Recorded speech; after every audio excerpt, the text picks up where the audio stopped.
জুলাইয়ের গণঅভ্যুত্থানের বর্ষপূর্তি উপলক্ষে সারা দেশের সব জেলাগুলোতে পদযাত্রা ও পথসভা কর্মসূচি করবে জাতীয় নাগরিক পার্টি এনসিপি। মাসব্যাপী কর্মসূচির অংশ হিসেবে বর্তমানে উত্তরবঙ্গে চলছে এনসিপির নেতাদের পদযাত্রা ও পথসভা কর্মসূচি। চতুর্থ দিন পঞ্চগড়ে পদযাত্রা ও পথসভা করেছে দলের নেতাকর্মীরা।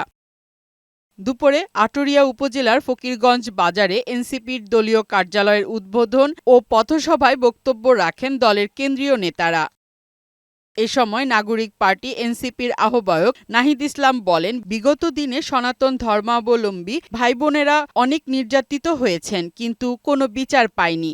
আওয়ামী লীগ বারবার বলেছে তারা অসাম্প্রদায়িক দল, তারা কখনো সনাতন ধর্মাবলম্বী মানুষের সাথে ইনসাফ করেনি। আওয়ামী লীগ বারবার বলছে তারা অসাম্প্রদায়িক দল, কিন্তু তারা কখনো সনাতন ধর্মের মানুষের সাথে ইনসাফ করে নাই। করছে? করে নাই। তারা বারবার জমি দখলের শিকার হয়েছে, কোনো বিচার পায় নাই।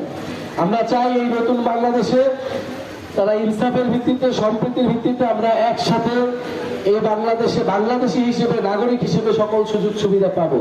এনসিপির উত্তরাঞ্চলের মুখ্য সংগঠক সার্জিস আলম ও দক্ষিণাঞ্চলের মুখ্য সংগঠক হাসনাত আব্দুল্লাহ এই সময় বক্তব্য রাখেন। পরে নাহিদ ইসলাম সহ এনসিপির নেতারা ঠাকুরগাঁয়ের জুলাইয়ের পদযাত্রায় অংশ নেন। ফারহানা শিমু, বৈশাখী সংবাদ।